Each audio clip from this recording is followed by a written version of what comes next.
Recognizes Mr. Fallon from Texas. How did a 20-year-old loner with a week's notice pick the absolute best location to assassinate President Trump when the entire Secret Service missed it?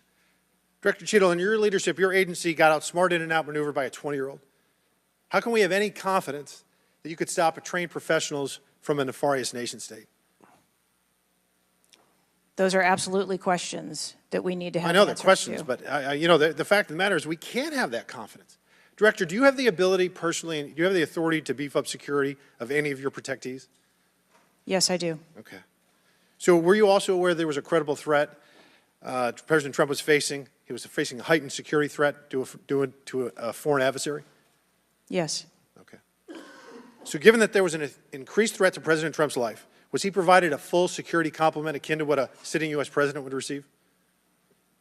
He was provided a full complement of security based on the threat assessment that we had. That's not my question. And the venue. My question is, if he'd been the sitting president, would he have had the same security he had on July 13th, or would have been beefed up? There is a difference between the sitting president So your answer is he didn't? and continuity of government and the responsibility that we have. So he did not. Okay, there wasn't a CAT team, a full CAT team on site. There wasn't counter-surveillance teams on site. But this is the thing. You just said you had the ability to beef up the security. You knew about the threat, and you didn't. And that's as telling as it is chilling. We have satellite images from the Butler Fairgrounds. Have you visited the site? No, I have not. 9 days and you have not visited the site. You should have been there that night. Did you talk to, that evening, did you talk to the team, the heroes that surrounded the president? Did you call them that night? They were still operational work. So that's an answer is no. Did you call them the next day? President. Yes, I spoke with You called them the very next day, not the day of, or was it 72 hours after? I don't know the timeline, but I spoke with Okay, them because you're under oath. immediately following. I think it was 72 hours after. You waited 3 days. What is immediately clear is that there are a number of structures that need to be secured. Of these, Director, other than the first, immediate 4, what's the most dangerous site that should have been secured? Because Security 101, you got to mitigate the high ground. Yes. Okay. Do you know what the next most dangerous site, what was the closest structure to the president, other than the 4 immediate ones that you had your counter-sniper teams on? There are a number of structures around that event site. You know who the shooter knew? The shooter has visited the site 2 more times than you have, and he had a drone, and he picked the AGR building. So you said, do you remember in an ABC interview you did that you didn't have people on the roof of the AGR building because you were worried about safety because of the slope? I recall that statement. Okay. Does the Secret Service have written policy you can share with us about slope roofs? No. Okay.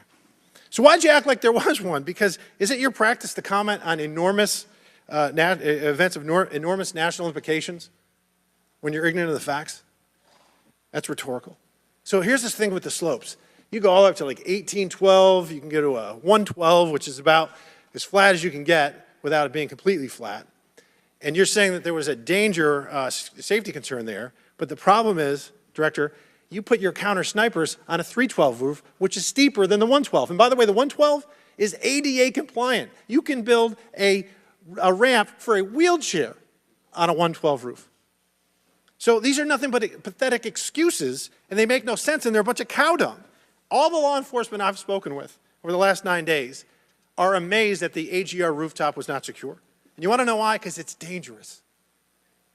I have never had any long gun training in my life.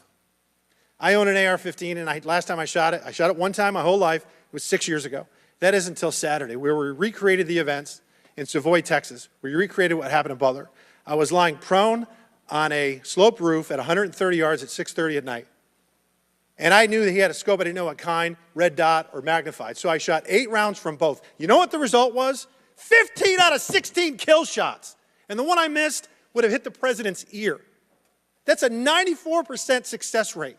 And that shooter was a better shot than me. It is a miracle President Trump wasn't killed.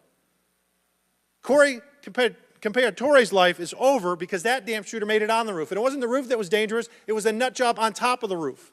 You know what else is dangerous? I believe your horrifying ineptitude and your lack of skilled leadership is a disgrace. Your obfuscating today is shameful.